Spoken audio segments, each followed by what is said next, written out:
Advertencia.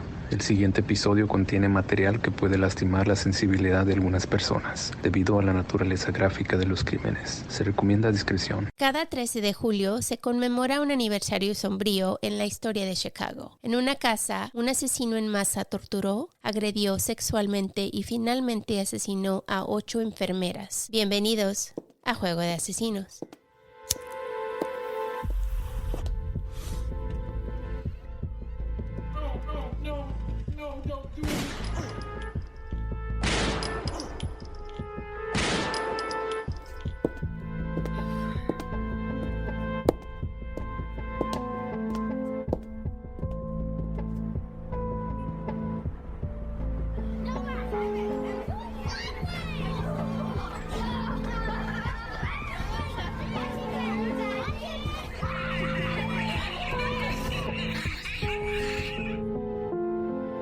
Familia, ¿cómo están el día de hoy? Bienvenidos una vez más a este Su Loco Podcast. ¿Cómo estás, Martita?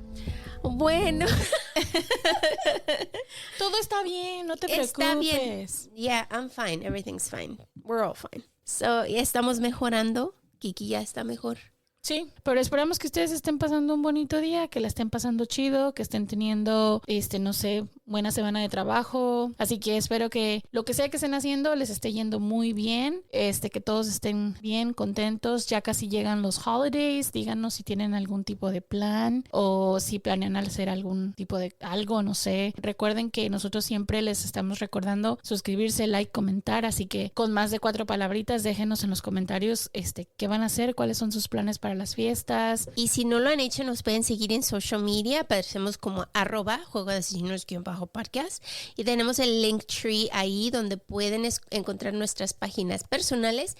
He recibido varios nuevos seguidores recientemente en mi página personal. So, gracias por seguirme. Y como siempre les digo, si está su página abierta, yo lo sigo para atrás. So, si quieren que lo siga, déjenme saber y yo lo sigo. Además, también no se les olvide nuestra tienda de mercancía. Los links están en la cajita de descripción. Y mil gracias a nuestros iVoox Premiums y patrones. Gracias a ustedes hemos mejorado este podcast, no solo para ustedes, sino para todos. So, thank you. We love you. Sí, muchísimas gracias. Y ahora sí, como siempre, un pequeño recordatorio. No somos profesionales. No somos locutores. Ni narradoras. Ni investigadoras. Ni abogadas. Ni policías. Ni especialistas de ningún tipo. No, solo somos 2 simples mortales a las que les gusta mucho el true crime. Y hacemos muchísimo research para los casos que aquí se presentan. Usamos el Spanglish porque es lo que nos fluye.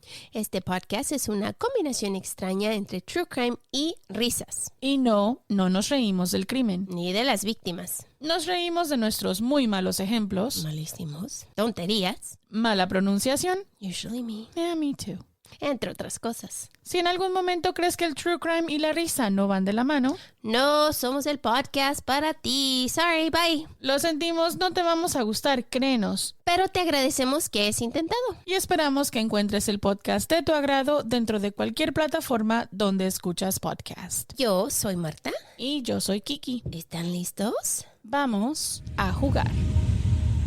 Richard Speck nació el 6 de diciembre de 1941 en Kirkwood, Illinois, una ciudad que estaba a 321 kilómetros de Chicago. Speck era el 7º hijo de 8 de Benjamin Franklin y Mary Margaret Speck. Él y su hermana Carolyn eran los más chicos de la familia, así que siempre estaban juntos. Su madre era una fanática de la religión y ama de casa, y su padre trabajaba en una cantera de piedra. Su padre no ganaba mucho dinero, así que la familia era muy pobre. En 1947, cuando Speck tenía solo 6 años, su padre murió a la edad de 53 años de un paro cardíaco. Esto le causó mucho estrés, ya que él pasaba mucho tiempo con su padre. Su madre quedó como madre soltera y tuvo que encontrar trabajo, dejando a los más chicos solos por mucho tiempo, ya que no tenía mucha ayuda. Conoció a un hombre, Carl August Rudolph Lindbergh, y se enamoró. El 10 de mayo de 1950 se casó con él.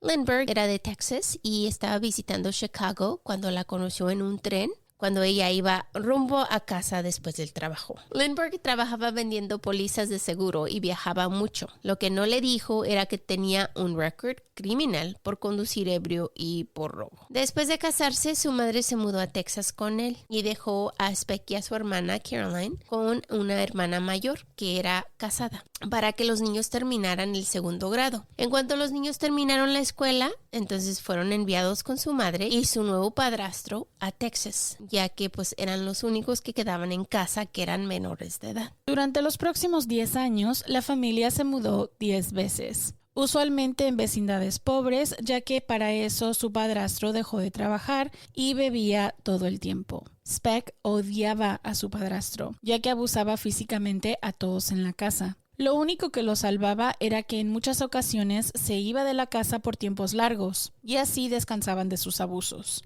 Como se mudaban mucho, los niños no sabían leer y estaban un poco atrasados en varias materias de la escuela. Tuvo que repetir el grado 8, ya que la escuela no quiso mandarlo a la high school. En 1957, a la edad de 16 años, comenzó high school, pero reprobó todas las materias. Para el segundo semestre, Speck decidió no regresar más a la escuela y se salió en el 58. Speck comenzó a beber a la edad de 12 años. Para los 15 bebía casi todos los días. A la edad de 13 es cuando comenzó a meterse en líos. Su madre y su padrastro le dijeron que tenía que trabajar, así que en 1960 encontró trabajo en 7-Up Bottling Company en Dallas. Trabajó ahí hasta 1963. En octubre del 61 conoció a una chica, Shirley Annette Malone. La pareja comenzó a salir y muy pronto comenzaron a tener relaciones sexuales y salió embarazada. Solo 3 semanas después de conocerla. Si no tienen estudio, no tienen quien les ayude, ¿tú crees que le van a enseñar a... Obviamente no. Y son los safe sex? 60s. Pongámoslo en perspectiva, ¿no? Si lo piensas, en ese tiempo muchas de las mujeres se casaban muy jóvenes.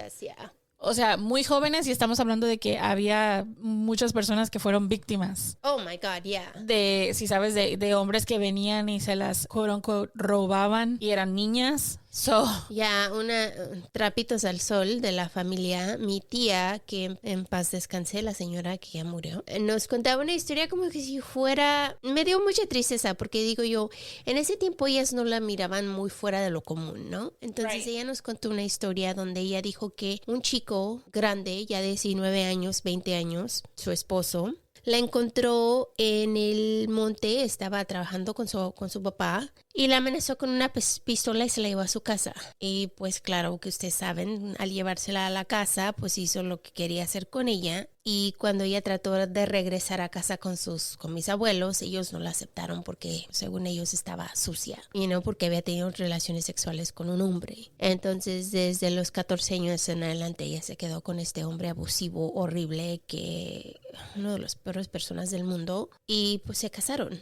Yep. Le dieron bienvenida a muchísimos niños, creo que 8 o 9. Era una niña. Una niña que sufrió muchísimo. Y recuerdo que contaba cuando también, porque nos contaba la historia de ella no sabía cocinar, entonces el marido regresaba del trabajo y le decía que tenía que tener la comida lista, y si no la tenía lista le metía unas golpizas enormes. Uh-huh. Y me contaba ella una vez que se trepaba en el árbol, o sea, se subía al árbol y se escondía arriba en las ramas para que no, cuando él regresara del trabajo, porque ya no había cocinado, pues ahí se metía y se quedaba escondida hasta que él pues se encabronaba con ella, pero pues para que no la abusara. O sea, ella te los contaba como de risa, como que si estuviera como si fuera chistoso, ajá, pero es como de esas veces, como incluso nosotros, si sabes de que estás hablando de trauma y todo mundo está como de what, pero ella estaba risa y risa porque ella pensaba que era, o sea, no creo que pensara que era chistoso, más bien creo que aprendió a lidiar con su trauma de esa forma, y entonces cuando nos contó todos nos quedamos en shock porque sí era una historia muy triste, o sea, realmente sufrió muchísimo. Y pensándolo ahora, pues ya uno lo piensa y lo ve diferente. Como esta chica que tiene 16 años y se embarazó con este chico que también es un jovencito. O sea, obviamente los dos no sabían ni qué. Bueno, igual regresamos a la historia en esta pareja. Así que la pareja decidió casarse.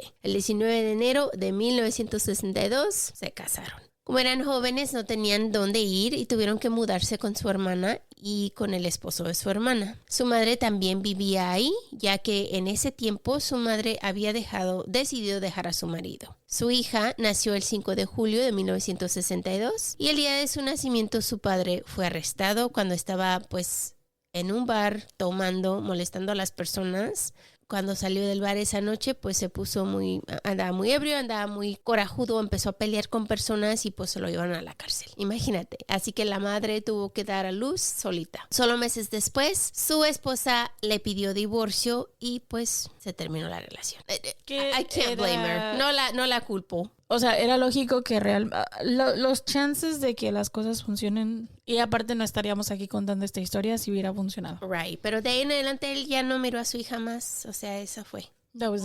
Cuando su esposa lo dejó, comenzó a cometer más crímenes. Recibió su primera sentencia larga en julio de 1963 a la edad de 21 años, cuando falsificó cheques y por robo, cuando entró a un supermercado y robó el dinero de la caja registradora. Fue encontrado culpable en su juicio y recibió una sentencia de 3 años.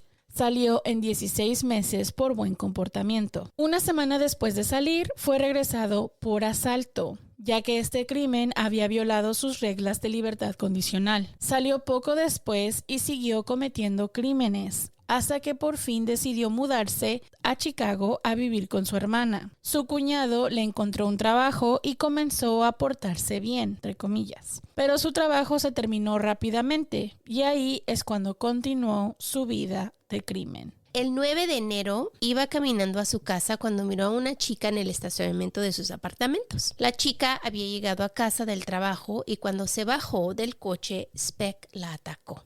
Con una navaja de 43 centímetros la amenazó y ella gritó. Un vecino la escuchó y salió a mirar lo que estaba ocurriendo y Speck corrió. La mujer corrió a su casa y llamó a la policía. Solo minutos después la policía llegó y Speck fue arrestado cuando lo encontraron escondido atrás de un arbusto. Esto me da tanta risa porque lo puedo ver escondido en un arbusto. Like, really? I mean...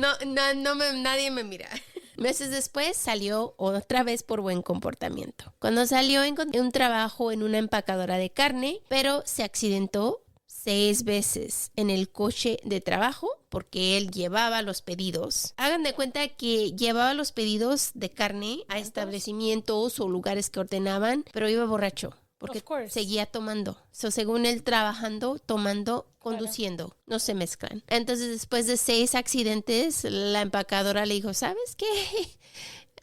Aquí, here's your check, goodbye. Yo creo que ya, ¿no? Ya. Es demasiado. Digo yo, 6 veces, wow. Wow. Creo que estaban muy short staff para poder. La verdad es que necesitaban su ayuda. Entiendo. Been there. Donde aguantas, si sabes, donde dices, ¿por qué mi coworker todavía tiene empleo? ¿Qué está pasando? De verdad estamos muy cortos de personal. Pues en diciembre de 1965, a la recomendación de su madre, Speck se mudó con una mujer divorciada de 29 años. Ella era una ex luchadora que trabajaba en su bar favorito, Jeannie's Lounge. Y según él, le dijo que le ayudaría a cuidar a sus 3 niños. Vivió con ella por un tiempo y cuidaba de sus hijos, pero siguió tomando alcohol y cometiendo crímenes. Pues el 5 de marzo del 66, Speck compró un auto y usó este auto para robar un supermercado al día siguiente. La policía encontró el coche abandonado y levantaron una orden. El 9 de marzo, su hermano lo llevó a una estación de autobús y se fue a Chicago. Él sabía que si se quedaba en Texas, iba a ser arrestado. Así que este sería su arresto número 42. Eso, pues, significaría que una sentencia de prisión era más segura para él. Así que decidió irse del estado. I guess ahora tenemos los aquí en California los 3 strikes. A él le dieron 42. ¿Sí sabes? En un estado. En un estado. Eso no cuenta los demás estados. No. Jesus. Pues Speck se fue a vivir con su hermana Martha Thornton y su familia en Chicago por unos días. Después decidió regresar a Monmouth, el pueblo donde él había crecido, y se quedó con unos amigos. Su hermano Howard era un carpintero y le encontró trabajo. Todo iba bien hasta que escuchó la noticia de que su ex esposa se iba a casar de nuevo. Tanto que decidió quedarse en un hotel para poder ir a los bares en la noche que estaban cercas. Una de esas noches él estaba borracho en el baño del bar cuando amenazó a un hombre con un cuchillo. El hombre afortunadamente no fue dañado y salió del baño a llamar a la policía. Fue arrestado por la noche hasta que por fin salió al día siguiente sobrio. Como la policía no tenía sus antecedentes, pues no fue arrestado.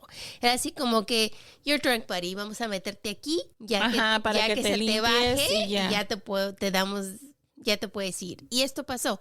Lo arrestaron a pesar de que amenazó a alguien y ya al siguiente día lo dejaron ir. Creo que esta es la ventaja de la tecnología ahora y la desventaja de la tecnología en ese momento. Porque ahí, al meter su nombre, se habrían dado cuenta de todo el historial criminal que tiene, ¿sabes? Light up like a Christmas tree. El 3 de abril, Virgil Harris, una mujer de 65 años, llegó a su casa a las 10 de la mañana y encontró a un hombre robándole todas sus pertenencias. Ella gritó y el hombre sacó un cuchillo. Era un hombre de 1,80, blanco y un acento sureño. El hombre la ató, le tapó los ojos y después la violó. Cuando terminó, la dejó atada en el suelo mientras continuó robándole sus pertenencias. Ella tenía $2.50 que había ganado cuidando niños y también se los robó antes de irse de su casa. Harris se quedó atada por mucho tiempo, con miedo de que el hombre regresara. Cuando por fin logró desatarse, llamó a la policía y reportó el incidente. Claro que la descripción del hombre no les dio a la policía mucho para poder agarrarlo. Solo se levantó un reporte y Harris le puso más seguridad a su casa. Una semana después, Mary Catherine Price, de 32 años, estaba trabajando en el bar de su cuñado, Frank's Place. Salió de trabajar aproximadamente a las 12:20 de la mañana, el 9 de abril, y no regresó a trabajar al día siguiente. No llamó a nadie, pero nadie pensó mucho ya que ella en ocasiones hacía esto. Cuando no llegó a trabajar el 13, por fin su cuñado llamó a la policía y levantó reporte, ya que nadie sabía de ella ni habían escuchado de ella desde el 9 de abril. La policía fue a su casa y no encontró nada fuera de lo común, pero se les hizo raro que nadie la había visto en varios días, ya que muchos platicaban con ella casi todos los días, ¿no? Así que decidieron buscarla afuera de su trabajo, ahora con más prisa. Ese mismo día, su cuerpo fue encontrado sin vida en una casa vacía atrás del bar.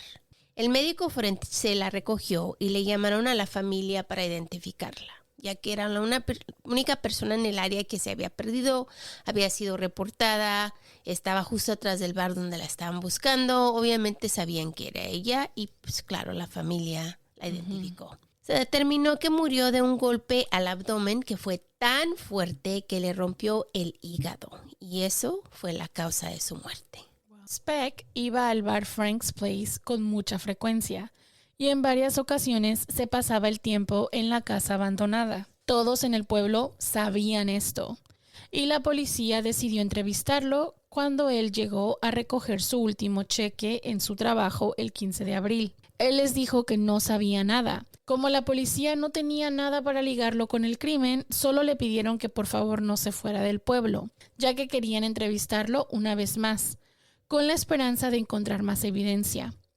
Cuando la policía regresó al hotel donde él estaba quedándose el 19 de abril, el front desk le informó a la policía que Speck se había ido solo unas horas antes, con una bolsa llena de ropa.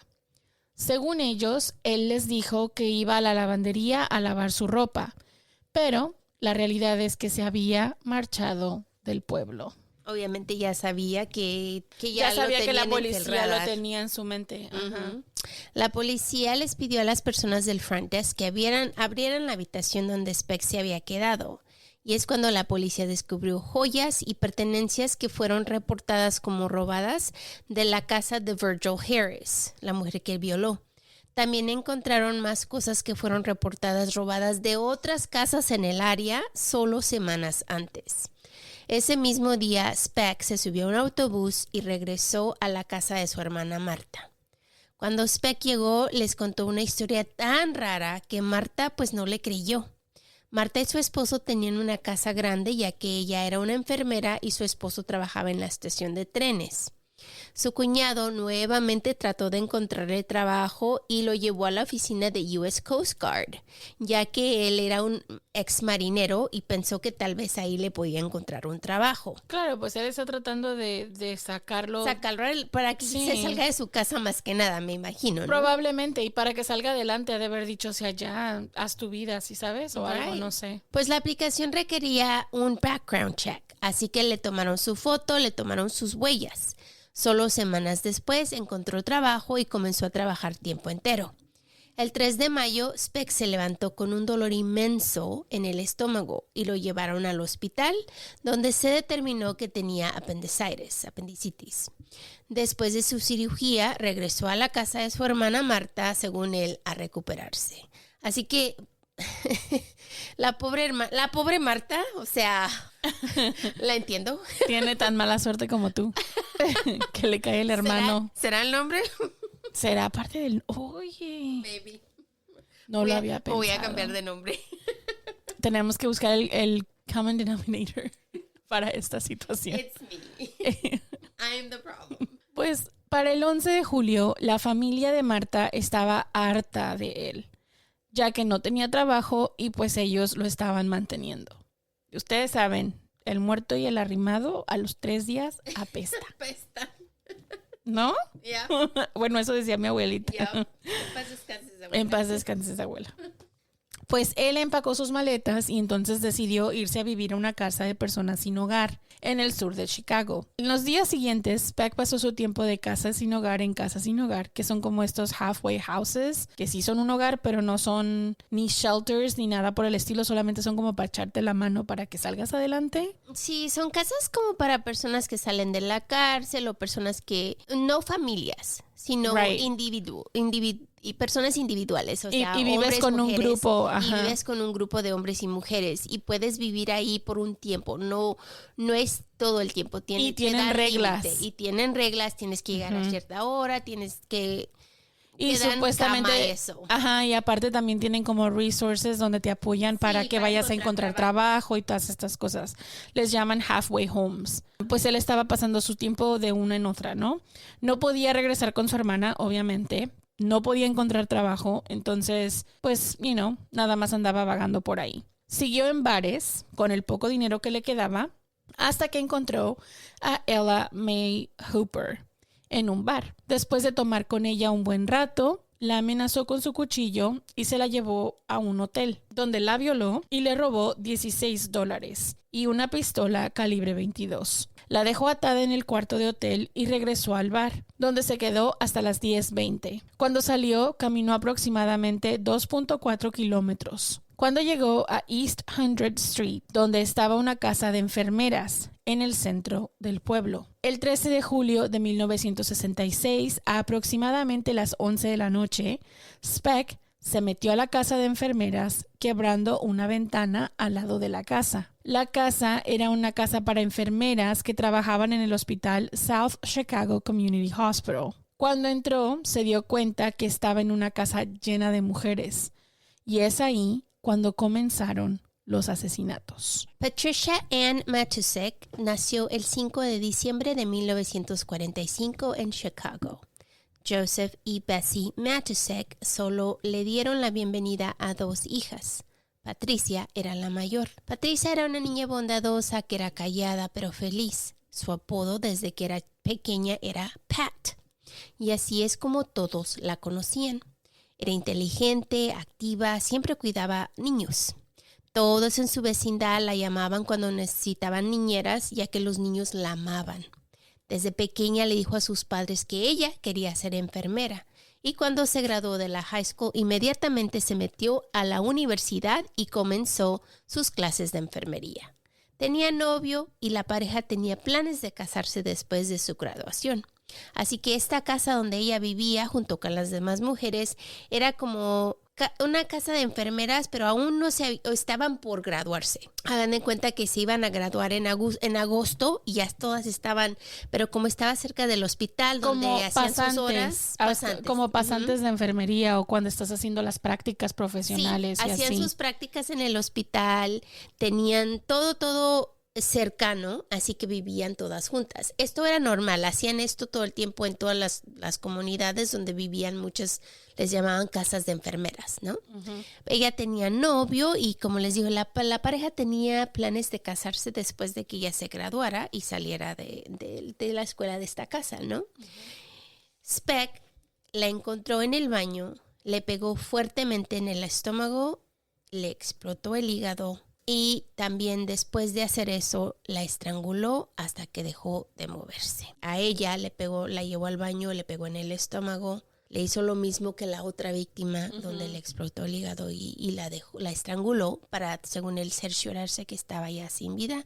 La dejó y regresó al cuarto donde estaban las otras mujeres. Nina Jo Schmale nació el 27 de diciembre de 1941 en Chicago, la única hija de Joe y Dorothy Schmale. Nina era una niña muy inteligente y un poco callada. A pesar de eso, tenía muchos amigos y era muy bien conocida en la comunidad. Desde pequeña le dijo a sus padres que quería ser enfermera y cuando comenzó la universidad decidió ser enfermera psiquiatra. Tenía solo 24 años y como tenía mucho en común con las chicas de la casa, tenían muchos amigos, ya que era un excelente estudiante y ayudaba a todas las chicas a pasar los exámenes. Amaba a su familia y tenía un novio con el que tenía planes de casarse después de la escuela. Ella ayudaba en una casa de ancianos en su tiempo libre y cuando llegaba a casa pasaba mucho tiempo leyendo. Cuando Speck entró a la casa, ella estaba en su recámara dormida. Speck la amenazó y la atacó quebrándole el cuello. Después de quebrarle el cuello, la apuñaló asegurándose de que estaba muerta. Pamela Lee, o Pam Wilkening, nació el 2 de agosto de 1945 en Chicago, la única hija de John y Lena Wilking. Pam era una niña activa con muchos amigos y amaba la natación. Desde pequeña comenzó en las clases de natación y después de la high school en competiciones de natación. Recibió muchas medallas por ser muy buena en el deporte. Les dijo a sus padres que quería ser enfermera y ellos estaban orgullosos de ella, que le ayudaban en todo. Cuando se metió a la universidad, ellos le ayudaron a mudarse a la casa de enfermeras y todas estaban listos para su graduación. Pam estaba emocionada ya que iba a cumplir 21 años y tenía planes de ir a celebrar con las chicas. Y esa noche entró Speck, igual como a las otras chicas, la agarró del cuarto, la apuñaló, la asesinó, la dejó muerta y terminó sus sueños. Suzanne Ferris nació el 10 de septiembre de 1944 en Chicago, la hija de John y Mary Ferris y la hermana de John Jr. Su familia era pequeña pero muy apegada. Todos los conocían como una familia bondadosa y religiosa. Desde pequeña era una niña callada, pero siempre sonreía. Le dijo a sus padres que quería ser enfermera y ellos la apoyaron. Después de llegar a la casa de enfermeras, Suzanne encontró una iglesia católica local que atendía en las mañanas antes de comenzar su día. Tenía novio, Philip Jordan, y la pareja tenía planes de casarse cuando ella se graduara. Philip era el mejor amigo de su hermano, así que todos en la familia lo conocían muy bien y lo querían mucho. Suzanne estaba dormida en su recámara cuando Speck entró y la apuñaló 18 veces en su cuello y pecho. También la estranguló antes de seguir por la casa. O sea, va atacando a una por una porque está aprovechando que están dormidas. Son las 11 de la noche. Obviamente no se van a dar cuenta una a otra si las está atacando por sorpresa, ¿sí sabes? Mary Ann Jordan nació el 4 de octubre de 1945 en Michigan, la hija de Philip y Mary Jordan. Mary tenía 4 hermanos y una hermana. Mary Ann era una chica muy alegre que tenía muchos amigos y una de estas amigas era Suzanne. Suzanne era la prometida de uno de los hermanos de Mary Ann, Philip. Y las chicas pasaban mucho tiempo juntas. Las dos decidieron ser enfermeras y cuando las dos fueron aceptadas a la misma universidad estaban en las nubes. Cuando su hermano Philip le pidió matrimonio a Suzanne, Mary Ann estaba más en las nubes ya que dijo que iba a tener una hermana más en la familia. La noche del 13, ella decidió quedarse en la recámara de Suzanne ya que las dos tenían muchos días planeando la boda. Mary Ann tenía 20 años. Cuando Suzanne le pidió ayuda para su boda, ella, claro que le dijo que sí. Desafortunadamente, cuando Speck entró a la casa, las encontró las dos juntas y pues también las chicas fueron asesinadas. Merlita Gargullo nació el 1 de septiembre del 72 en The Philippines. No se sabe mucho de su vida, ya que ella llegó a los Estados Unidos a estudiar enfermería, dejando a su familia para seguir sus sueños. Se sabe que ella le escribía a su familia con frecuencia y tenía muchas amigas que le hacían compañía, ya que ella estaba sola en el país. Era una chica alegre que siempre sonreía y solo quería ver sus sueños hacer una realidad. Merlita estaba dormida como las otras chicas cuando Speck la asesinó apuñalándola en su recámara. Igual como Merlita, Valentina Passion también era una estudiante de Philippines que había llegado a los Estados Unidos a estudiar enfermería. Ella y Merlita eran buenas amigas, ya que las dos hablaban el mismo idioma y estaban en los Estados Unidos solas, sin familia. Desafortunadamente, ella también sufrió la misma fe que Merlita cuando Speck entró a la casa de las enfermeras. Gloria Jean Davy fue la última víctima. Gloria nació el 13 de julio de 1944 en Indiana. Sus padres, Charles y Arlene, tuvieron 4 hijas y un hijo. Gloria era la hija más pequeña. Una niña activa con una sonrisa y personalidad que iluminaba la casa. Era inteligente, tenía muchos amigos, era activa en su escuela y comunidad, era porrista y también era parte del periódico de la escuela. Desde pequeña le dijo a sus padres que algún día ella iba a ser enfermera. En la escuela de enfermería, Gloria era la presidenta de la Asociación de Enfermería de los Estudiantes y lo fue desde el 65 hasta el 66.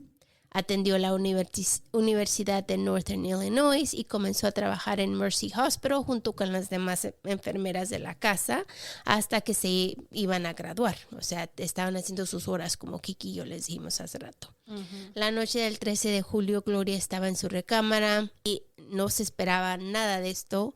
Speck entró a la casa, agarró a todas las víctimas, de una por una las asesinó y ella fue la última. Lo malo de su historia fue que ella fue la única que fue violada y apuñalada por Speck.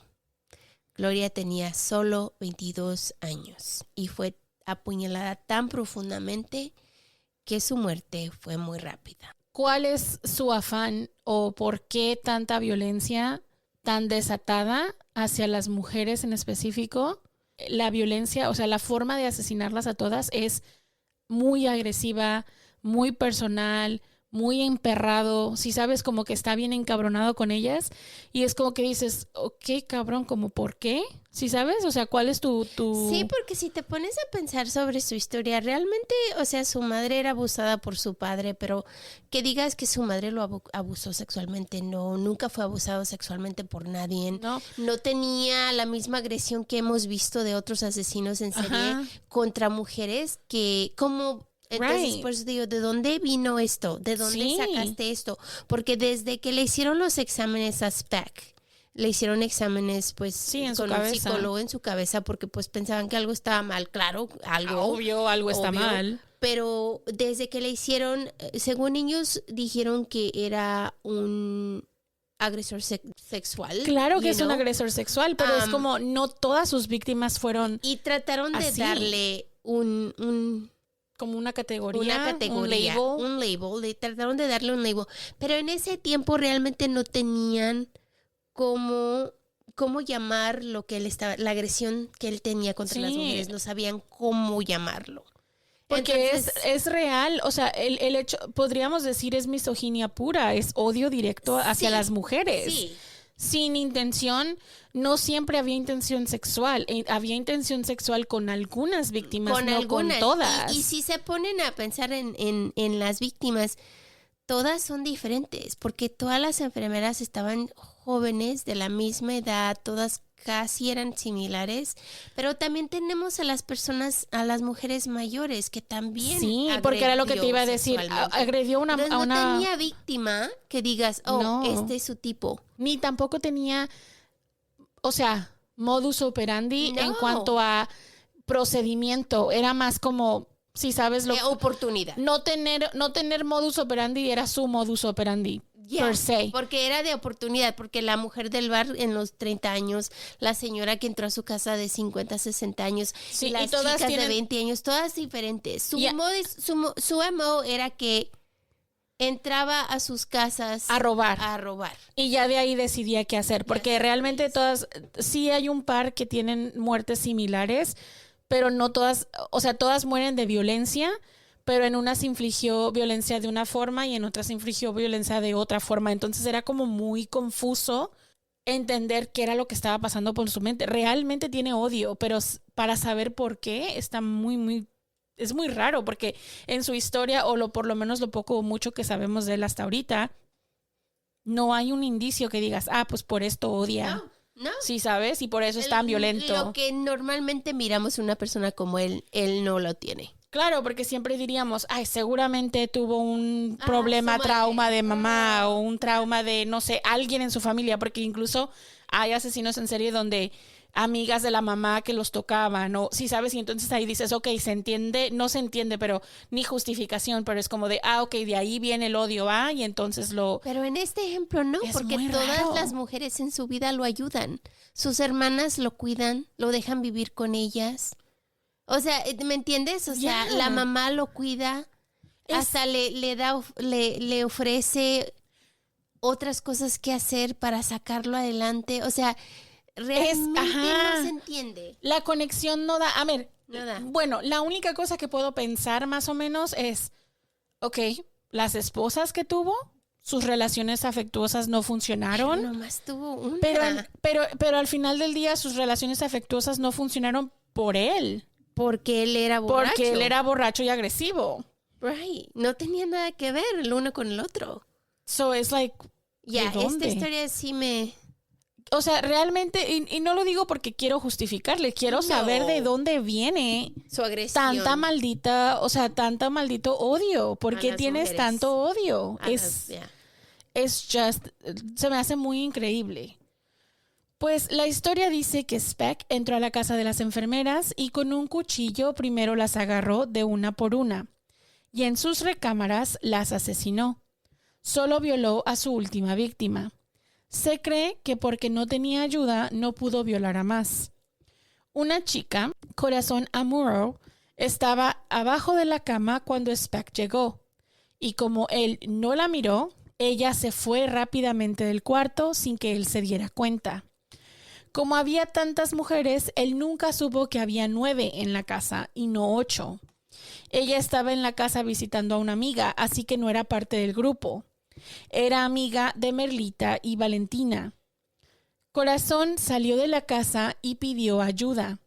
Desafortunadamente, ella se escondió abajo de la cama hasta las 6 de la mañana.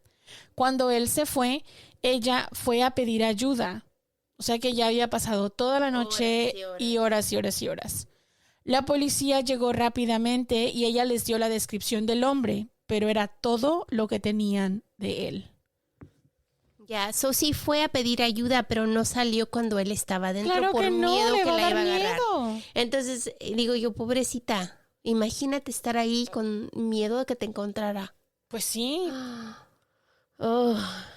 Pobrecita, realmente. Qué bueno que logró escaparse, porque gracias a ella pudo ayudar al resto de las chicas. Sí. La descripción que ella les dio era que un hombre alto blanco con acento sureño. Afortunadamente la policía inmediatamente empezó la investigación y gracias a sus huellas dactilares tenían algo de evidencia. Con la descripción de Corazón se hizo un sketch que salió al público rápidamente. rápidamente. Al siguiente día ya tenían esta foto en el periódico por todos lados. I would too. La historia de las enfermeras salió como fuego, o sea, inmediatamente estaban buscando a este hombre alto, blanco, que se parecía así, ¿no? 2 días después, un hombre sin hogar llamado Claude Lunsford identificó a Speck diciéndole a la policía que él era el hombre del sketch por teléfono. Los hombres estaban tomando la noche anterior cuando salió el reporte en el periódico y él inmediatamente lo conoció. A pesar de tener la información, la policía le llamó a la policía, pero la policía no le creyó a Lunsford. Afortunadamente, Speck había visto su fotografía en el periódico también y sabía que solo tenía poco tiempo antes de ser encontrado. Es cuando trató de quitarse su propia vida en un hotel llamado Star, donde se estaba quedando en ese tiempo. El clerk del hotel se dio cuenta al día siguiente cuando la recamarera entró al cuarto a limpiar y lo encontró casi sin vida. Llamaron a la policía al 911 y se lo llevaron al hospital rápidamente. Así que al principio no sabían que era él, solo era este hombre, trató de quitarse la vida en su cuarto. Vengan a ayudarlo. Lo recogieron y pues por fin lo tenían. En el hospital, Speck fue reconocido por el doctor Leroy Smith, quien había leído la historia del masacre de las enfermeras, así que él llamó a la policía. La policía llegó rápidamente y no se lo pudieron llevar hasta que terminó el tratamiento. Y 3 semanas después, por fin lo interrogaron. En cuanto le preguntaron, Speck dijo que él no sabía de lo que estaban hablando, ya que no recordaba nada sobre el incidente. La corte tuvo que mandar a un médico a hacerle un examen para determinar si podía tener el juicio. En total, 3 doctores, un psiquiatra y 2 médicos lo examinaron y determinaron que era competente para su juicio. Mientras esperaba su juicio, Speck atendió más citas médicas y fue diagnosticado con síndrome de cerebro orgánico, personalidad compulsiva obsesiva. La razón por qué le llamaron el síndrome de cerebro orgánico fue porque realmente no sabían lo que tenía. Era como decir, no sabemos, déjate doy este término. Ese término síndrome de cerebro orgánico es casi obsoleto en estos momentos, no funciona, es como un término... Porque ya en estos tiempos pueden determinar otro tipo de cosas y en ese tiempo, como no sabían realmente lo que tenía, le dijeron, pues tienes esto. Pues a pesar de que según él, entre comillas, no recordaba el incidente, se dice que en los reportes del doctor Leroy, él confesó haber cometido los asesinatos.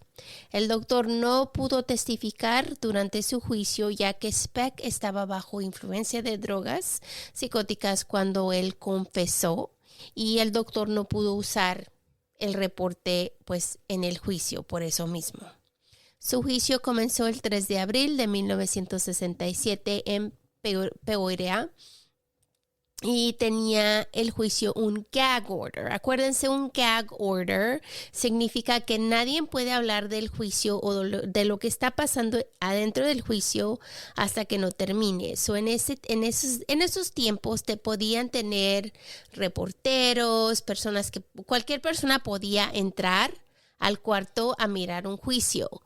Pero si era un juicio como estos, que era de tan famoso, ya era como prolífico, muy popular, lo que quieran, no dejaban a nadie en entrar. Era como que de hecho pasa ahora también. Si hay si hay casos que son como demasiado ruidosos y demasiado famosos y así, se detiene al número de personas que pueden entrar a la corte precisamente por eso, porque de esta manera evitas como que el tampering del jurado. Sí. De que el jurado comience a escuchar pues la opinión pública y entonces de ahí basen su opinión. Cuando tienen un juicio así tan grande como estos, agarran el jurado y es como decir, por decir, los secuestran, pero no son secuestrados, claro que son Pero así libres. se dice. Pero ajá. así se dicen porque tienen que meter a todas las personas que están en este juicio, el jurado lo tienen que meter a un hotel donde pasan días hasta que termina el juicio porque no pueden decir nada, no pueden hablar ni uno ni al otro, no pueden decirle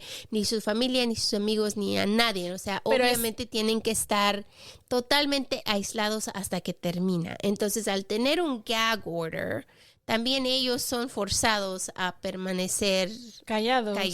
Y es porque recuerden que la ley protege que tengas a que tengas un juicio justo, y no se puede tener un juicio justo si tu jurado tiene información de afuera, del dominio público. Entonces, para que tu jurado sea imparcial, esa es la palabra que quería usar, sea imparcial, de que no pueden tomar una decisión, que tienen que tomar la decisión por sí mismos, es por eso que tienen que separarlos del resto de las personas. Hay casos donde no se logra. No se logra porque el caso es tan popular en todos lados, especialmente ahorita en estos tiempos. Los casos ya no se pueden hacer así porque los casos se nada más llegan a redes sociales como TikTok y they blow up. No hay forma que tengas un jurado que no sepa de lo que estás hablando. Virales, ¿sí sabes? se hacen. Ya. Pues Corazón Amurao atendió el juicio y ella fue la que identificó a Speck como el hombre que atacó a sus compañeras esa horrible noche y asesinó a sus compañeras esa noche. También se usaron las huellas dactilares que fueron encontradas en la casa para vincularlo a él con el crimen, porque ahora ya lo tenían a él y tenían a sus huellas, así que podían decir con certeza que eran de él. El 15 de abril de 1967, después de solo 49 minutos de deliberación, Nomás en lo que llenaron el papel. llenaron el papel y boom, he's guilty. El jurado encontró a Speck culpable y recomendaron la pena de muerte.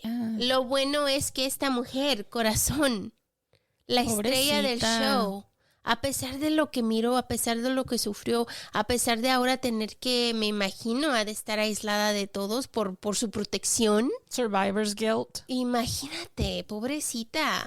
Ahora tiene que llegar al juicio a mirar a este menso en la cara y decir, él el que entró a la casa. Gracias a ella, pero Identificarlo, volver a revivir, volver a hablar del tema, además tener que dar testimonio de lo que escuchó. Dan testimonio, enseñan fotos, tienen la historia desde el principio hasta el final otra vez enfrente de ella. O sea, yo no quiero ni imaginarme su pobre PTSD que tiene. Si sabes, es que es muy horrible la cantidad de problemas de salud mental que puede salir después de esto, y todavía así ser tan valiente y decir, sí, yo voy a traerle justicia a mis compañeras de esta forma, ¿no? Pues tratando de identificar a este hijo de puta que nada más porque se le antojó un día. O sea, realmente me encabrona porque son personas que realmente no tienes un sentido para esto. Dices, what the fuck, ¿sí sabes? Pues el 5 de junio, el juez Herbert C. Passion sentenció a Speck a morir en la silla eléctrica. Speck trató de apelar, pero sus apelaciones fueron negadas y recibió su convicción y sentencia de muerte para el 22 de noviembre del 68.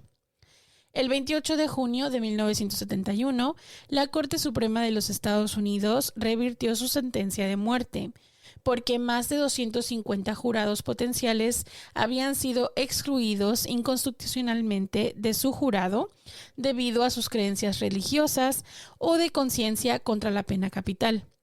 El caso fue devuelto a la Corte Suprema de Illinois para una nueva sentencia. El 29 de junio del 72, en Furman v. Georgia, la Corte Suprema de los Estados Unidos declaró efectivamente inconstitucional la pena de muerte, por lo que la única opción de la Corte Suprema de Illinois era ordenar que Speck fuera sentenciado nuevamente a prisión por el tribunal original del condado de Cook. O sea, en otras palabras, la pena de muerte fue eliminada del estado y entonces ahora se le tiene que dar una nueva sentencia que en el caso de él tendría que ser pena de por vida sin libertad condicional, Pero obviamente como se supone que él está peleando que no tuvo un juicio justo, pues le van a hacer todo completo otra vez. Juicio y sentencia. Ya. Y ahí va la pobre víctima otra vez a revictimizarla porque las leyes no le funcionaron a su favor.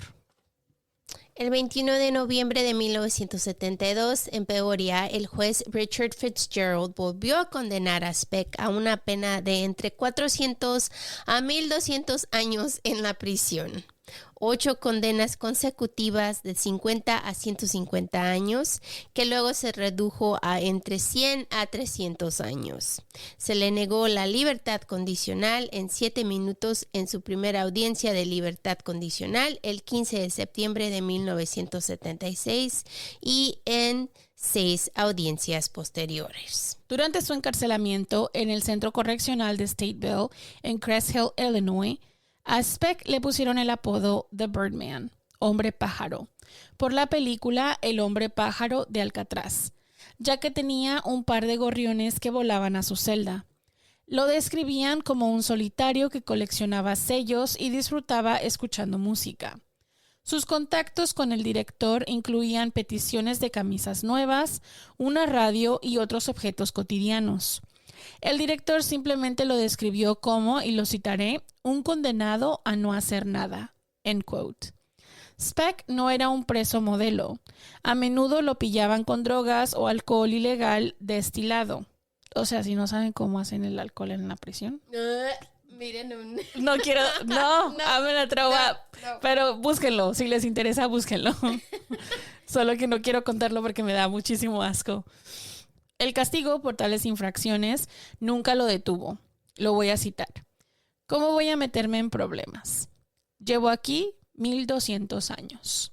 End quote. En pocas palabras, le vale 3/4 de chorizo lo que le digan, lo que le pase, porque realmente pues tiene la sentencia máxima. No es como que lo van a dejar libre, ni tampoco lo pueden llevar a ningún lado y no lo pueden matar porque pues no hay pena de muerte. Entonces es como...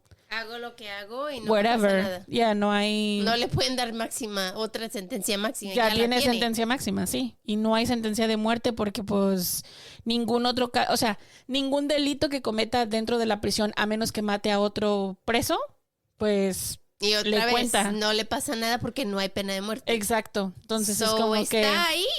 ahí, porque ahí. Speck declaró que en el momento de los asesinatos, lo voy a citar, no sentía nada, end quote. Pero las cosas habían cambiado, según él. Y lo voy a citar. Esa noche no sentí nada en absoluto. Dijeron que no había sangre por todas partes. No lo recuerdo. No sentí nada.